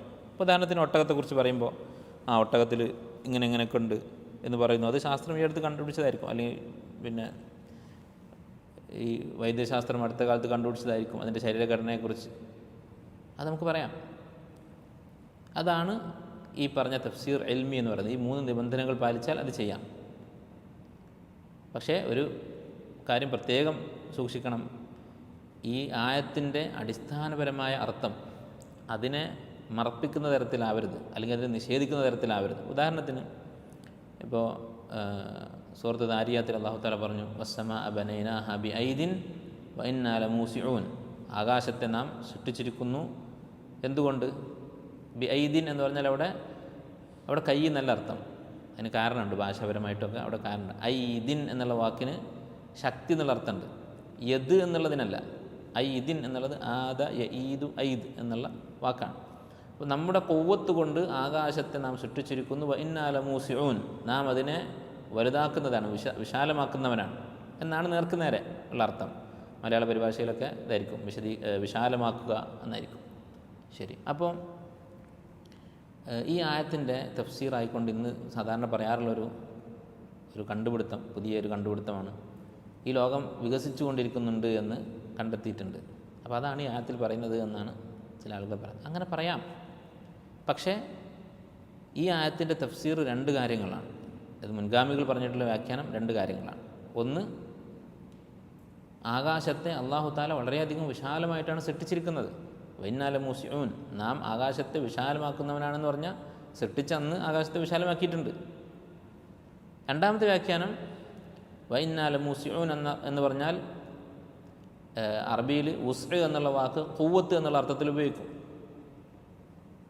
ലിയുൻഫിഖ് ദൂ സഅത്തിൻ മിൻ സഅതിഹി, കഴിവുള്ളവൻ അവൻ്റെ കഴിവനുസരിച്ച് ചിലവഴിക്കട്ടെ. ലാ യുകല്ലിഫുല്ലാഹു നഫ്സൻ ഇല്ലാ ഉസ്അഹ, ഓരോരുത്തരെയും അവൻ്റെ കഴിവിൽപ്പെട്ടതല്ലാതെ അള്ളാഹു നിർബന്ധിക്കുകയില്ല. അപ്പോൾ ഉസ്അ എന്ന് പറഞ്ഞാൽ കഴിവ് എന്നുള്ള അർത്ഥം. അപ്പോൾ അല്ലാഹു തആല എല്ലാത്തിനും കഴിവുള്ളവനാണ്. ഈ 2 തഫ്സീറാണ് ഈ ആയത്തിനുള്ളത്.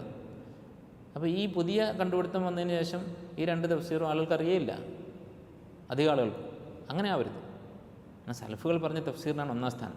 അത് കഴിഞ്ഞിട്ട് വേണമെങ്കിൽ ഇങ്ങനെയും പറയാം എന്ന് പറഞ്ഞ് വിശദീകരിക്കാമെന്ന് മാത്രം. അങ്ങനെ ധാരാളം ആയത്തുകൾ കാണാം. ഈ വക കണ്ടുപിടുത്തങ്ങൾ വന്നതിന് ശേഷം അതിൻ്റെ യഥാർത്ഥ അർത്ഥം ആളുകൾ മറന്നുപോയ ആയത്തുകൾ. ഉദാഹരണത്തിന് സൂറത്ത് ഫുസ്സിലത്തിൽ അല്ലാഹു തആല പറയുന്നു സനുരീഹിം ആയാത്തിനാ ഫിൽ ആഫാഖി വഫി അൻഫുസിഹിം ഹത്താ യതബയ്യന ലഹും അന്നഹുൽ ഹഖ്, നാം നമ്മുടെ ആയത്തുകൾ അവരെ കാണിക്കുന്നതാണ്. ഫിൽ ആഫാഖ്, പ്രപഞ്ചത്തിൽ, വഫി അൻഫുസിഹിം, അവരുടെ സ്വന്തം ശരീരങ്ങളിലും. ഹത്താ യതബയ്യന ലഹും അന്നഹുൽ ഹഖ്, ഖുർആൻ അതുപോലെ ദീനുൽ ഇസ്ലാം ഇത് ഹക്കാണ് എന്നവർക്ക് ബോധ്യപ്പെടുന്നത് വരെ, ബോധ്യപ്പെടുന്ന വിധത്തിലുള്ള ആയത്തുകൾ നാം അവർക്ക് കാണിച്ചു കൊടുക്കും. ഈ ആയത്തിൻ്റെ തഫ്സീർ എന്താണ്? അധികം ആളുകളും വിശ്വസിക്കുന്നത് ഈ പറഞ്ഞ കണ്ടുപിടുത്തങ്ങളാണ്. പുതിയ പുതിയ കണ്ടുപിടുത്തങ്ങൾ വരും, അപ്പോൾ ഖുർആൻ അള്ളാഹിൻ്റെ കലാമാണെന്ന് ആളുകൾക്ക് മനസ്സിലാകും. ഈ ആയത്തെടുത്ത് നോക്കിയാൽ, ഈ സൂറത്തിലെ അവസാനത്തെ പേജിൽ വരുന്ന ഈ ആയത്ത്, ബാക്കിയുള്ള അതിൻ്റെ മുമ്പുള്ള ആയത്തുകളൊക്കെ നോക്കിയാൽ മക്കയിലെ മുശ്രിക്കുകളെ താക്കീത് ചെയ്യുന്ന ആയത്തുകളാണ് അതിൻ്റെ മുമ്പും ഒക്കെ വരുന്നത്. അപ്പോൾ മക്കയിലെ മുശ്രിക്കുകൾക്ക് കാണിച്ചു കൊടുക്കുന്നതാണ് പറഞ്ഞത്. മക്കയിലെ മുശ്രിക്കുകൾ എന്തെങ്കിലും കണ്ടുപിടുത്തം കണ്ടിട്ടുണ്ടോ? ശാസ്ത്രീയമായ കണ്ടുപിടുത്തം ഒന്നുമില്ല. അപ്പോൾ ഈ ആയത്തിൽ പറയുന്നത്, മുഫസ്സിരീങ്ങൾ പറയുന്നത്, ഇമാം തബരിയൊക്കെ പറയുന്നത് എന്താണ്? മക്ക മുശ്രിക്കുകൾക്ക് ഇസ്ലാമാണ് ഹക്ക് എന്ന് ബോധ്യപ്പെടും. എങ്ങനെയാണ് ബോധ്യപ്പെടുക? ഫിൽ ആഫാഖ്, പ്രപഞ്ചത്തിൽ എന്ന് പറഞ്ഞാൽ അവരുടെ ചുറ്റുമുള്ള മറ്റ് നാടുകളൊക്കെ ഇസ്ലാം സ്വീകരിക്കും. അത് അവർക്ക് കാണാൻ സാധിക്കും. മറ്റുള്ള കബീലകളൊക്കെ, അല്ലെങ്കിൽ ഖുറൈശികൾ നബി സല്ലല്ലാഹു അലൈഹി വസല്ലമയെ പുറത്താക്കിയവരാണ്. പക്ഷെ പിന്നീട് നബി സല്ലല്ലാഹു അലൈഹി വസല്ലമയുടെ ഈ ദഅവത്ത്, ദീൻ, അത് ഖുറൈശികളല്ലാത്ത ബാക്കി എല്ലാ കബീലകളും അറബി ജസീറത്തുൽ അറബിലുള്ള കബീലകളെല്ലാം സ്വീകരിച്ചു. ഇവർ നോക്കി നിൽക്കുകയാണ്. വഫി അൻഫുസിഹിം, അവരും അല്ലേ, ഹുദൈബിയ സന്ധിക്ക് ശേഷം മക്കയിലും ആളുകൾ ഇസ്ലാം സ്വീകരിക്കാൻ തുടങ്ങി. കുറച്ച് ആളുകൾ മാത്രമാണ് ബാക്കിയുണ്ടായിരുന്നത്. ഹത്താ യതബയ്യന ലഹും അന്നഹുൽ ഹഖ്, ഇത് ഹക്കാണ് എന്നവർക്ക് അപ്പോൾ ബോധ്യപ്പെടും. അതാണ് ഉദ്ദേശിച്ചത്. അപ്പോൾ ഇതാണ് ഒന്നാമത്തെ അർത്ഥം. ഈ അർത്ഥം മറന്നുപോയാൽ എന്താണ് പ്രശ്നം? ഒന്ന്, സലഫുകളുടെ കൗലുകൾ, സലഫുകളുടെ ഫഹ്മ്, അതാണ് നമ്മൾ വിശ്വസിക്കേണ്ടത്. അത് നഷ്ടപ്പെട്ടു പോകാൻ പാടില്ല. രണ്ടാമത്തേത്, സലഫുകളുടെ തഫ്സീറായിരിക്കും കൂടുതൽ എളുപ്പമുള്ളതും കൂടുതൽ യഖീനുണ്ടാക്കുന്നത്. ഇപ്പോൾ മക്ക മുശ്രിക്കുകൾക്ക് ഇസ്ലാം ഹക്കാണെന്ന് ബോധ്യപ്പെടും. അതിൻ്റെ അർത്ഥം എല്ലാ അറബി കബീലകളും ഇസ്ലാം സ്വീകരിക്കും, അവസാനം മക്കക്കാരും ഫതഹായി ഇസ്ലാം സ്വീകരിക്കും എന്നാണ് എന്ന് പറഞ്ഞാൽ ഈ ആയത്ത്, ഈ ദൃഷ്ടാന്തം നമുക്ക് വളരെ എളുപ്പത്തിൽ മനസ്സിലാക്കാവുന്നതാണ്. ഏത് മനുഷ്യനും മനസ്സിലാക്കാവുന്നതാണ്. മുസ്ലിമായ ഏതൊരു കുട്ടിക്കും വളരെ ലളിതമായി മനസ്സിലാവുന്നതും അവൻ്റെ ഈമാൻ കൂടുന്നതുമാണ്. അല്ല, എത്ര ദുർബലമായ അവസ്ഥയിൽ തുടങ്ങിയ മുഹമ്മദ് സ്വല്ലല്ലാഹു അലൈഹി വസല്ലം അദ്ദേഹം കൊണ്ടുവന്ന ഈ ദീന് ലോകം മുഴുവൻ പ്രചരിക്കുമെന്നാണ് പറയുന്നത്. അതുപോലെ സംഭവിച്ചു. അപ്പോൾ ഈ തഫ്സീർ നഷ്ടപ്പെട്ടു പോകാൻ പാടില്ല, അത് മറന്നു പോകാൻ പാടില്ല. അതുപോലെ ധാരാളം ആയത്തുകൾ കാണാൻ സാധിക്കും. ഇപ്പം അറിയപ്പെട്ടൊരു ഉദാഹരണമാണ്, മറ്റൊരു ഉദാഹരണം, വമൻ യുരിദ് അൻ യുദില്ലഹു, ആരെയാണോ അള്ളാഹു പഠിപ്പിക്കാൻ ഉദ്ദേശിച്ചത്, യജ്അൽ സദ്റഹു ദയ്യിഖൻ ഹറജൻ കഅന്നമാ യസ്അദു ഫിസ്സമാ, അള്ളാഹു ഒരാളെ വഴികേടിലാക്കാൻ ഉദ്ദേശിച്ചാൽ അവൻ്റെ മനസ്സിനെ കുടുസാക്കി മാറ്റും, ഞെരുക്കമുള്ളതാക്കി മാറ്റും. കഅന്നമാ യസ്അദു ഫിസ്സമാ, അവൻ ആകാശത്ത് കയറിപ്പോകുന്നത് പോലെ.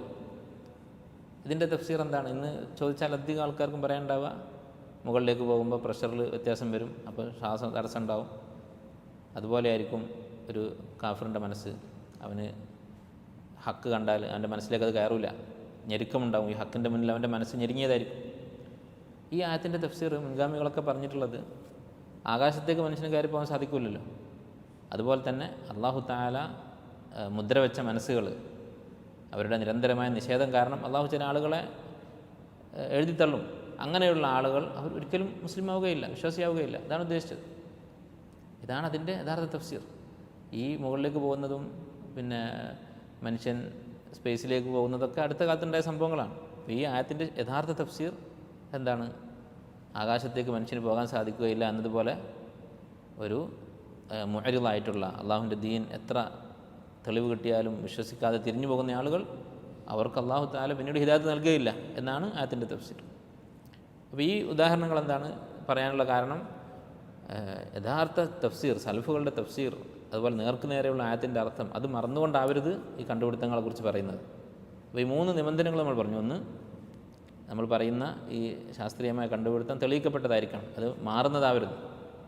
കാരണം എന്താ പ്രശ്നം? മാറുന്നതായാൽ ഖുർആനോടുള്ള ബഹുമാനം നഷ്ടപ്പെട്ടു പോകും. ഖുർആൻ്റെ ആ ഹൈബത്ത്, മുസ്ലിമീങ്ങളുടെ മനസ്സിൽ ഖുർആനിന് കൊടുക്കുന്ന സ്ഥാനം, അത് നഷ്ടപ്പെട്ടു പോകും.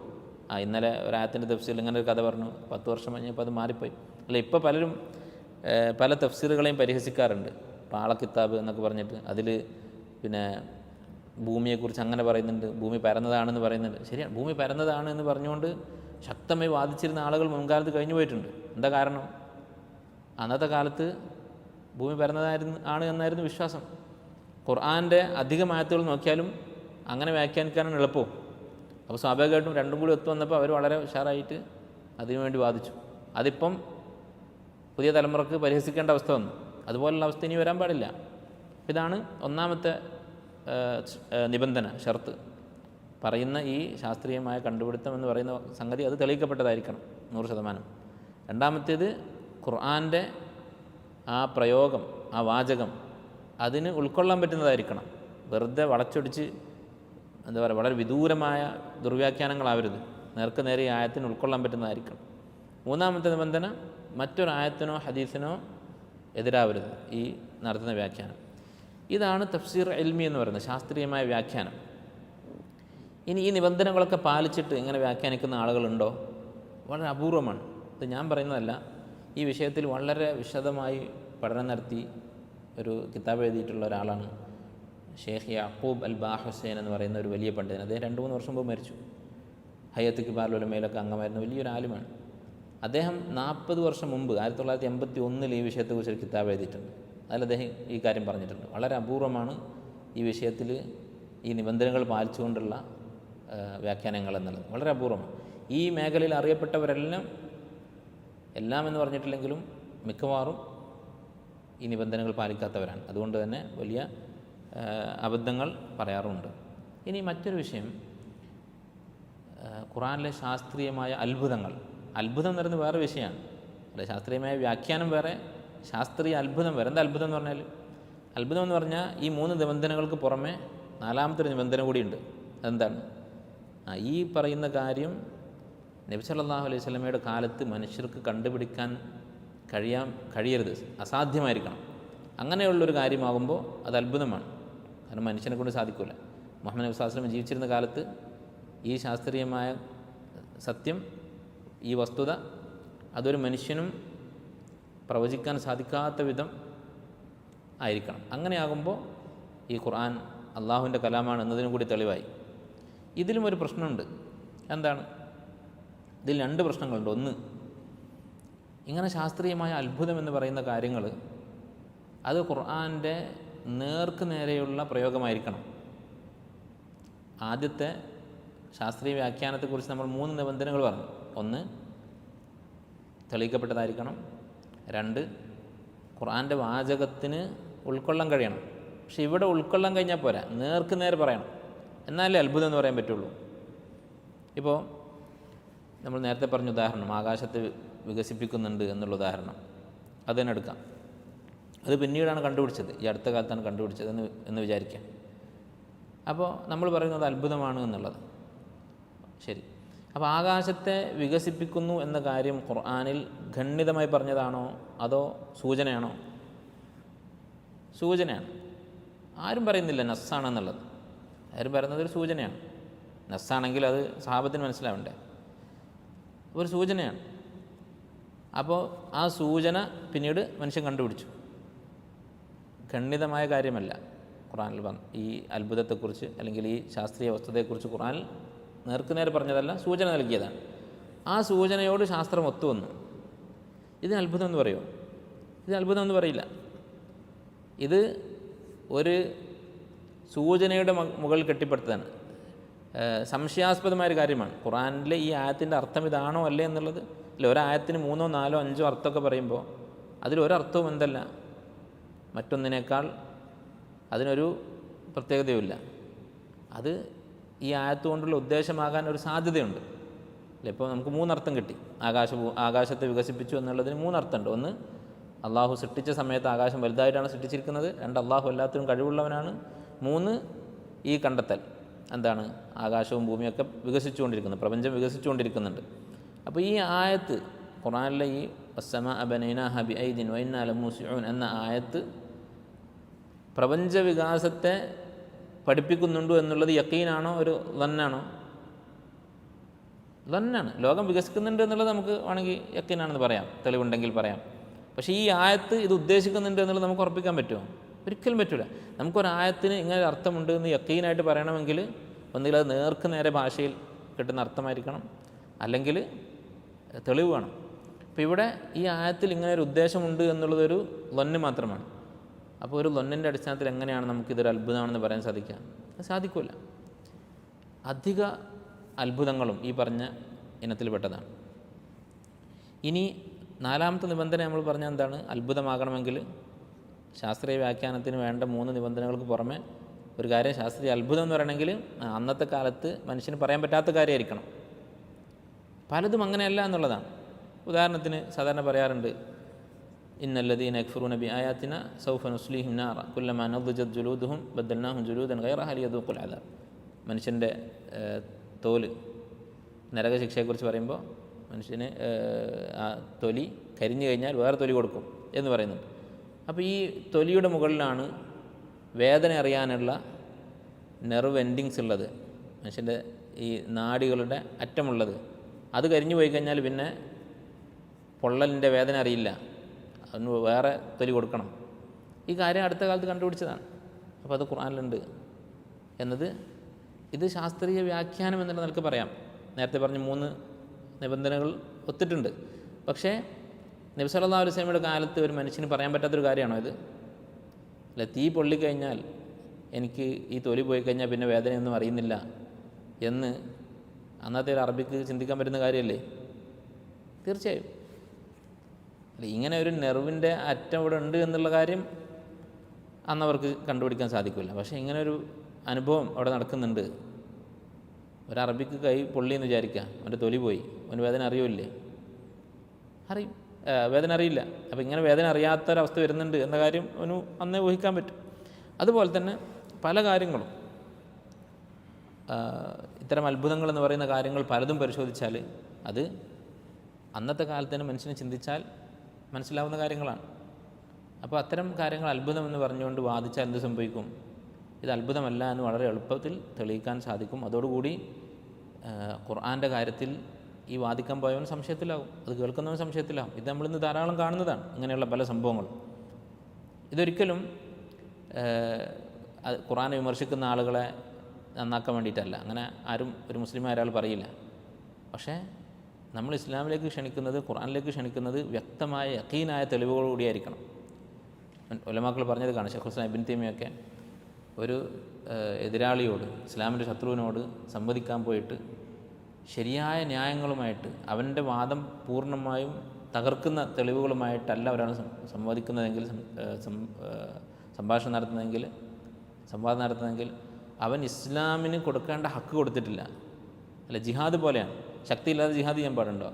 അതുപോലെയാണ് ഒരാൾ ഇത്തരം ദുർബലമായ വാദങ്ങളുമായി സംവദിക്കുന്നത്. ഇങ്ങനെ സംവദിച്ചിട്ട് പല അബദ്ധങ്ങളും വരുത്തി വെച്ച ആളുകളുണ്ട്. അല്ലെ, ഖുർആനും ബൈബിളും ആധുനിക ശാസ്ത്രത്തിൻ്റെ വെളിച്ചത്തിലെന്ന് പറഞ്ഞുകൊണ്ട് വലിയൊരു അറിയപ്പെട്ട സംവാദം നടത്തി പണ്ട് കാലത്ത്. അതിൽ ഇസ്ലാമിനെ പ്രതിനിധീകരിച്ചുകൊണ്ട് ഒരാൾ സംസാരിച്ചത് ബൈബിളിലുള്ള തെറ്റുകൾ പറയാൻ, ശാസ്ത്രീയമായ തെറ്റുകൾ. അപ്പുറത്തുള്ള ആൾ ഒരു ക്രിസ്ത്യാനിയാണ്, അയാൾ ഖുർആനിലുള്ള, നഊദുബില്ല, ഖുർആനിലുള്ള ശാസ്ത്രീയമായ തെറ്റുകൾ. ഇപ്പോൾ ബൈബിളിലുള്ള തെറ്റുകൾ എന്തൊക്കെയാണ്? ഒരു ഉദാഹരണം ഞാൻ പറയാം. ഇത് വളരെ അറിയപ്പെട്ടൊരു സംവാദം, മുസ്ലിമീങ്ങളായ ധാരാളം ആളുകൾ ആഘോഷിച്ചിട്ടുള്ളൊരു സംഭവമാണ്. 30 കൊല്ലം മുമ്പ് നടന്നതാണ്. അന്ന് അദ്ദേഹം പറഞ്ഞൊരു വലിയ തെറ്റ് ബൈബിളിലുള്ളത്, ബൈബിളിൽ ആകാശഭൂമികളുടെ സൃഷ്ടിപ്പിനെ കുറിച്ച് പറയുമ്പോൾ 1-ാം ദിവസം ദൈവം ഇന്ന സാധനം സൃഷ്ടിച്ചു, 2-ാം ദിവസം ഇന്നതിനെ സൃഷ്ടിച്ചു, ഇങ്ങനെ പറയുന്നതിൽ 2-3 ദിവസം കഴിഞ്ഞിട്ടാണ് സൂര്യനെ സൃഷ്ടിക്കുന്നത്. അപ്പോൾ 1-ാമത്തെ ദിവസത്തെ സൃഷ്ടിപ്പിനെ കുറിച്ച് പറയുമ്പോൾ പ്രഭാതമായി, ഉച്ചയായി, വൈകുന്നേരമായി, രാത്രിയായി എന്നൊക്കെ പറയുന്നുണ്ട്. നേരം പുലർന്നു, എന്നിട്ട് ഇന്നത് സൃഷ്ടിച്ചു. അപ്പോൾ സൂര്യനില്ലാതെ എങ്ങനെ നേരം വെളുത്തു? എവിടുന്ന് വെളിച്ചം വന്നു? എന്ത് ചോദ്യമാണ്! അള്ളാഹ് കഴിയില്ലേ സൂര്യനില്ലാതെ രാവും പകലും സൃഷ്ടിക്കാൻ? അള്ളാഹ് ഉദ്ദേശിച്ചാൽ. ആധുനിക ശാസ്ത്രപ്രകാരം തന്നെ ഇതിന് പ്രസക്തിയില്ലേ ചോദ്യത്തിന്. കാരണം സൂര്യൻ എന്ന് പറയുന്നത് കോടാനുകോടി നക്ഷത്രങ്ങളിൽ ഒരു ചെറിയ നക്ഷത്രം മാത്രമാണ്. വേറെ ഒരു വെളിച്ചത്തിൻ്റെ സ്രോതസ്സായിട്ട് വേറൊരു സൃഷ്ടി, വേറൊരു നക്ഷത്രം ഉണ്ടായിക്കൂടായൊന്നുമില്ല. അപ്പോൾ ഇങ്ങനെയുള്ള ചോദ്യങ്ങൾ, ബാക്കിയുള്ള ചോദ്യങ്ങളെല്ലാം ഇതുപോലെ തന്നെ. അപ്പോൾ ശാസ്ത്രം എന്ന് പറഞ്ഞുകൊണ്ട് എല്ലാ കാര്യത്തിലും, ഗൈബിയായ കാര്യങ്ങളിൽ അതിൻ്റെ പേരിൽ നസ്സുകളെ തള്ളിക്കളയുക, ഖുർആൻ്റെയും ഹദീസിൻ്റെയും ഖണ്ഡിതമായ ആയത്തുകളെയും ഹദീസുകളെയും ചോദ്യം ചെയ്യുക എന്നുള്ളത്, അത് ഇതിൻ്റെ പേര് നടക്കുന്നുണ്ട്. ഈ ശാസ്ത്രീയ അത്ഭുതം എന്നതിൻ്റെ പേരിൽ നടന്നുകൊണ്ടിരിക്കുന്ന ഒരു സംഗതിയാണ്. അപ്പോൾ ഇവിടെ ഇയാൾക്ക് പറ്റിയ അബദ്ധം എന്താണ്? നമ്മളിപ്പോൾ പറഞ്ഞ കാര്യങ്ങളൊന്നുമല്ല ഇയാൾ ചെയ്തത് വേറൊരു അബദ്ധമാണ്. അതെന്താണ്? ശാസ്ത്രത്തെ അതിൻ്റെ പരിധി കഴിഞ്ഞ കാര്യങ്ങളിൽ ഇടപെടുത്തുക.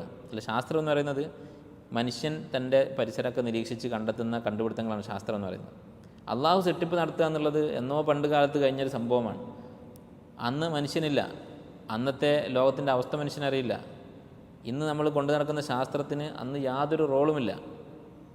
സൂര്യനെക്കുറിച്ചുള്ള നമ്മുടെ അറിവും രാപ്പകലുകളെക്കുറിച്ചുള്ള അറിവും ഇതൊക്കെ ഇന്ന് നമ്മൾ അനുഭവിക്കുന്ന അനുഭവങ്ങളുടെ വെളിച്ചത്തിൽ മനുഷ്യൻ കണ്ടുപിടിച്ച കാര്യങ്ങളാണ്. അപ്പോൾ ശാസ്ത്രത്തിന് അതിൻ്റെ പരിധിയുണ്ട്. മനുഷ്യനും മനുഷ്യൻ്റെ ചുറ്റുപാടുള്ള ഈ ലോകവും അതിൻ്റെ അപ്പുറത്തുള്ള കാര്യങ്ങൾ കൊണ്ടുപോയിട്ട് ശാസ്ത്രത്തെ ഇടപെടുത്തുക എന്നുള്ളത് മറ്റൊരു വിഷയമാണ്. അതാണ് ഇവിടെ സംഭവിച്ചത്. അപ്പം ഈ നിബന്ധനകളുണ്ട്. ശാസ്ത്രീയമായ വ്യാഖ്യാനം എന്ന് പറയുന്നതിനും അതുപോലെ അത്ഭുതങ്ങളെന്ന് പറഞ്ഞുകൊണ്ട് പറയുന്ന കാര്യങ്ങൾക്കും ഈ നിബന്ധനകളുണ്ട്. ഇത് പാലിച്ചുകൊണ്ടാണ് ഒരാൾ സംസാരിക്കുന്നതെങ്കിൽ ആ സംസാരം സ്വീകാര്യമാണ്. അങ്ങനെ സംസാരിക്കുന്ന അപൂർവം ആളുകളുണ്ട്. പക്ഷെ അധികം ആളുകളും ഈ നിബന്ധനകൾ പാലിക്കാത്തവരാണ് എന്നുള്ളതാണ് യാഥാർത്ഥ്യം. ഇനി അള്ളാഹു സുബ്ഹാനഹു വ തആല ഈ ആയത്തുകളൊക്കെ പറഞ്ഞതിന് ശേഷം പർവ്വതങ്ങളെക്കുറിച്ചും ഭൂമിയെക്കുറിച്ചും ആകാശത്തെക്കുറിച്ചും ഒട്ടകത്തെക്കുറിച്ചൊക്കെ പറഞ്ഞതിന് ശേഷം നബി സല്ലല്ലാഹു അലൈഹി വസല്ലമയോട് പറയുകയാണ്, ഫദക്കിർ ഇന്നമ അൻത മുദക്കിർ, നീ ഉത്ബോധിപ്പിക്കുക. ഇന്നമ അൻത മുദക്കിർ, നീ ഒരു ഉത്ബോധകൻ മാത്രമാണ്.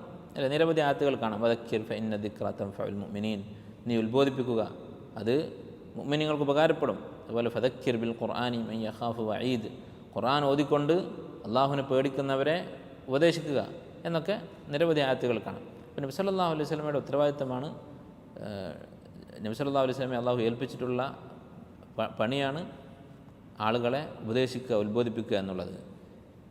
ലസ്ത അലൈഹിം ബി മുസൈത്തിർ, നീ അവരുടെ മുകളിൽ നിർബന്ധം ചെലുത്തേണ്ട, അധികാരം ചെലുത്തേണ്ടവനല്ല. മുസൈത്തിർ എന്ന് പറഞ്ഞാൽ മുത്തസല്ലത്ത്, അവരെ നിർബന്ധിച്ച് അനുസരിപ്പിക്കേണ്ടവനല്ല. അപ്പോൾ ഈ ആയത്ത് കൊണ്ട് ഉദ്ദേശിക്കുന്നത് എന്താണ്? ചില ആളുകൾ ഈ ആയത്തിനെ തെറ്റിദ്ധരിച്ചിട്ടുണ്ട്.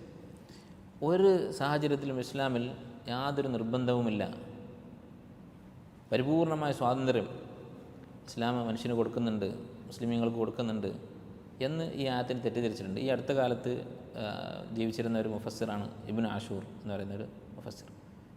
അദ്ദേഹത്തിൻ്റെ തഫ്സീറിൽ പറയുന്നുണ്ട്, ഈ ആയത്ത് വിശദീകരിച്ചപ്പോൾ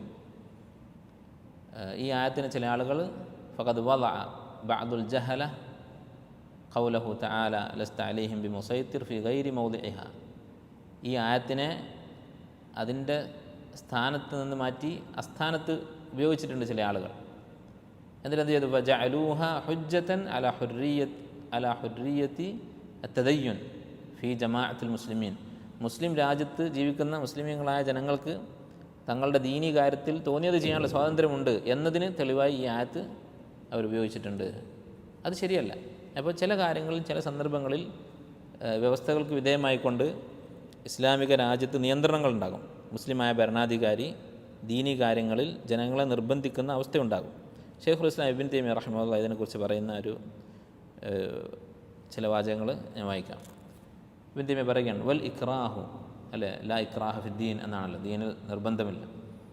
പക്ഷേ അതിൻ്റെ അർത്ഥം ഒരു സാഹചര്യത്തിലും ഒരു നിർബന്ധിക്കലുമില്ല എന്നല്ല. ഒരാളെ മുസ്ലിമാകാൻ വേണ്ടി നീ മുസ്ലിമാവുക അല്ലെങ്കിൽ കൊല്ലും എന്ന് പറഞ്ഞിട്ട് നിർബന്ധിക്കുന്ന സമ്പ്രദായമില്ല. പക്ഷെ അതല്ലാത്ത ചില അവസ്ഥകളുണ്ട്.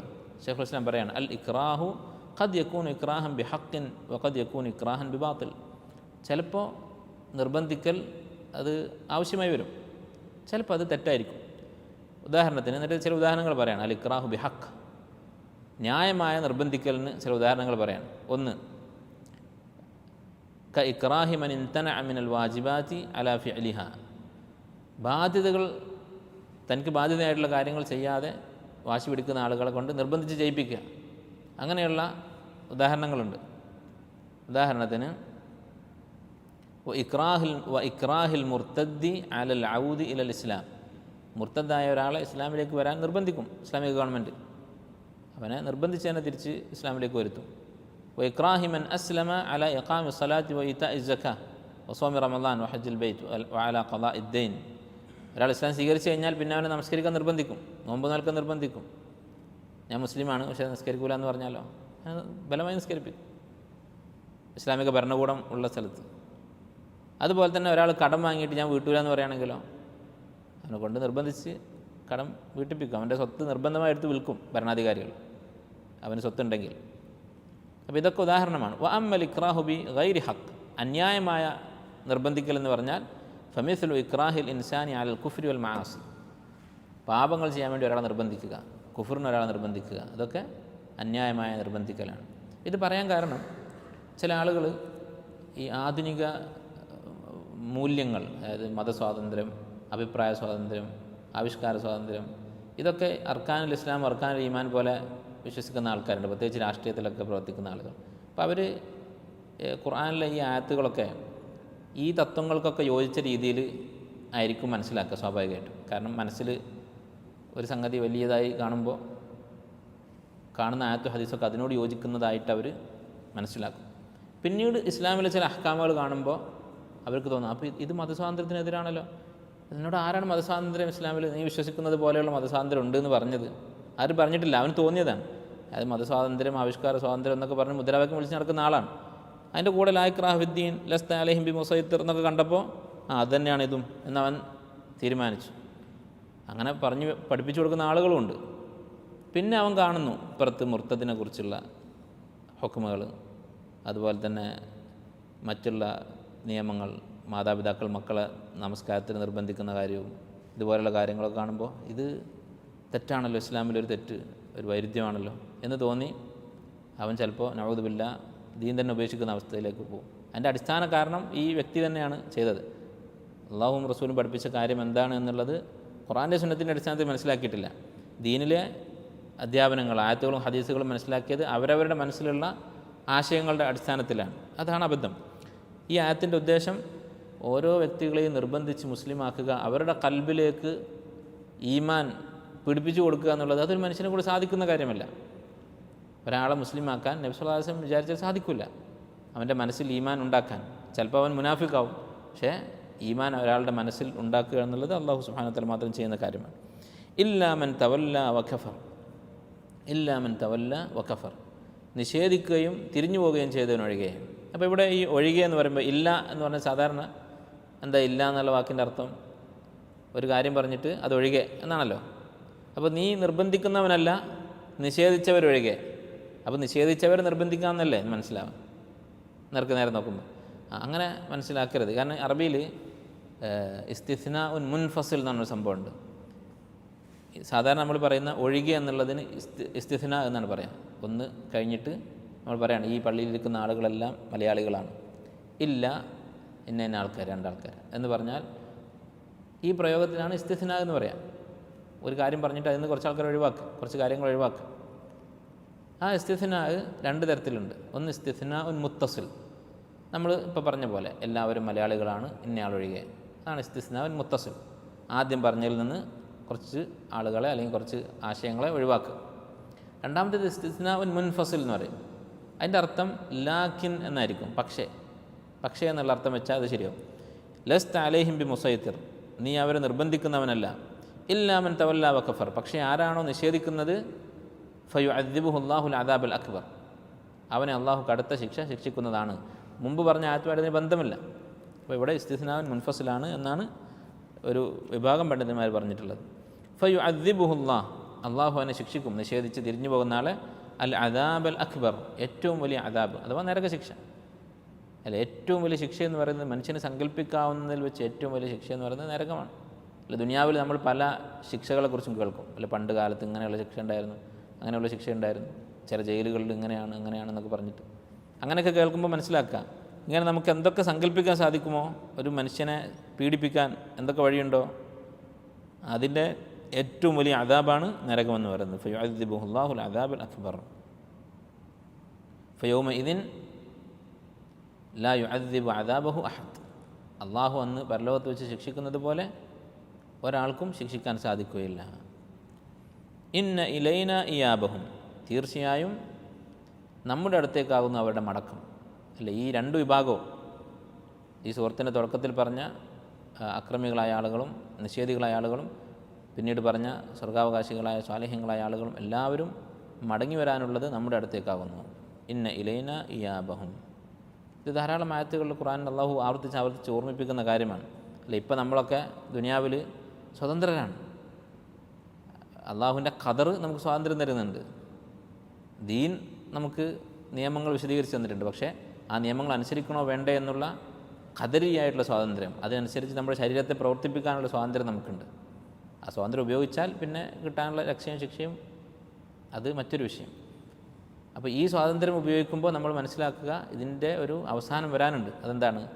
ഇന്ന ഇലൈന ഇയാബഹും, ഇതെല്ലാം കഴിഞ്ഞ് അള്ളാഹുവിലേക്കാണ് മടങ്ങിച്ചെല്ലാനുള്ളത്.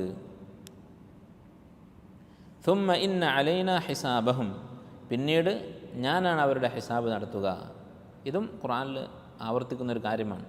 അല്ലാഹു തആല നാളെ ഹിസാബ് നടത്താനുണ്ട് എന്ന കാര്യം മനുഷ്യൻ മറന്നു പോകാൻ പാടില്ല. അത് മറന്നുപോയാൽ മനുഷ്യൻ്റെ അമൽ അത് മോശമാകും. അതുകൊണ്ടാണ് ഇത് ആവർത്തിക്കുന്നത്. അല്ലാഹു തആല തൻ്റെ ഹിസാബിനെ കുറിച്ച് ആവർത്തിച്ച് പറയുന്നത് ഫഇന്നമാ അലൈക്കൽ ബലാഗു വ അലൈനൽ ഹിസാബ് എന്ന് നബി സല്ലല്ലാഹു അലൈഹി വസല്ലം പറഞ്ഞ കാണാം. താങ്കളുടെ ഉത്തരവാദിത്വം അൽ ബലാഗ്, എത്തിച്ചു കൊടുക്കുക, അള്ളാഹുവിൻ്റെ നിയമങ്ങൾ ജനങ്ങൾക്ക് പറഞ്ഞു കൊടുക്കുക. വ അലൈനൽ ഹിസാബ്, ഹിസാബ് അതിൻ്റെ അടിസ്ഥാനത്തിൽ വിചാരണ നടത്തുക എന്നുള്ളത് എൻ്റെ ഉത്തരവാദിത്വമാകുന്നു, ഞാൻ ചെയ്യാൻ പോകുന്ന കാര്യമാകുന്നു. ഇത് ഒരാൾ ഓർത്താൽ അവൻ്റെ അമലുകൾ നന്നാവും. അല്ല, ഈ രംഗത്തെക്കുറിച്ച് ധാരാളം ആയത്തുകളും ഹദീസുകളും പറയുന്നത് നമുക്ക് കാണാം. അള്ളാഹുവിൻ്റെ മുന്നിൽ പോയി നിൽക്കുന്ന രംഗം, അള്ളാഹു ഹിസാബ് നടത്തുന്ന രംഗം. ഒരു ഹദീസിൽ നബി സല്ലല്ലാഹു അലൈഹി വസല്ലം പറഞ്ഞു, മാ മിൻകും മിൻ അഹദ് ഇല്ലാ സയുകല്ലിമുഹു റബ്ബുഹു, നിങ്ങൾ ഓരോരുത്തരും തൻ്റെ റബ്ബുമായി അഭിമുഖീകരിക്കുക തന്നെ ചെയ്യും. ലൈസ ബൈനഹു വബൈനഹു തർജുമാൻ, ഇടയിലൊരു വിവർത്തകനൊന്നും ഉണ്ടാവുകയില്ല. അള്ളാഹും നമ്മൾ തമ്മിൽ നേർക്കുനേരെ സംസാരിക്കും. അങ്ങനെ സംസാരിക്കുമ്പോൾ അവനെ അടുത്തും വലത്തൊക്കെ നോക്കും. ഫയൻദുറു അയ്മന മിൻഹു ഫലാ യറ ഇല്ലാ മാ ഖദ്ദം, വലതുഭാഗത്ത് നോക്കുമ്പോൾ അവൻ്റെ അമലുകളാണ്. വയൻദുറു അശ്അമ മിൻഹു ഫലാ യറ ഇല്ലാ മാ ഖദ്ദം, ഇടതുഭാഗത്തും അവൻ്റെ അമലുകളാണ്. ഫയൻദുറു തിൽഖാ വജ്ഹിഹി ഫലാ യറ ഇല്ല അന്നാർ, മുന്നിൽ നോക്കുമ്പോൾ നരകം മാത്രമാണ് കാണുക. ഫത്തഖുന്നാറ വലോ ബിശഖ്ഖി തംറ, അതുകൊണ്ടൊരു തമ്ര കൊണ്ട് പറ്റുമെങ്കിൽ നരകത്തെ നിങ്ങൾ സൂക്ഷിക്കുക. അപ്പോൾ അമലുകൾ നന്നാക്കാനാണ് ഇക്കാര്യം പറയുന്നത്. ഈ ഹിസാബിനെ കുറിച്ച് പറയുമ്പോൾ അതിൻ്റെ ഉദ്ദേശം എന്താണ്? ആ ഹിസാബിൻ്റെ രംഗത്ത് ഉപകാരപ്പെടുന്ന അമലുകൾ ഇപ്പോൾ ചെയ്യുക, അതാണ് ഉദ്ദേശിക്കുന്നത്. അത് ചെയ്താൽ ഈ സൂറത്തിൽ പറഞ്ഞ വുജൂഹു യൗമ ഇദിൻ നാഇമ എന്ന് പറഞ്ഞ വിഭാഗത്തിൽ ഉൾപ്പെടാൻ സാധിക്കും. അല്ലാഹു സുബ്ഹാനഹു വ തആല നമ്മെ എല്ലാവരെയും പരലോകത്ത് വിജയിക്കുന്ന അവൻ്റെ സാലിഹ്യങ്ങളായ അടിമകളുടെ കൂട്ടത്തിൽ ഉൾപ്പെടുത്തുമാറാകട്ടെ. സുബ്ഹാനക അല്ലാഹുമ്മ വബിഹംദിക അഷ്ഹദു അൻ ലാ ഇലാഹ ഇല്ല അൻത അസ്തഗ്ഫിറുക വഅത്തൂബു ഇലൈക്.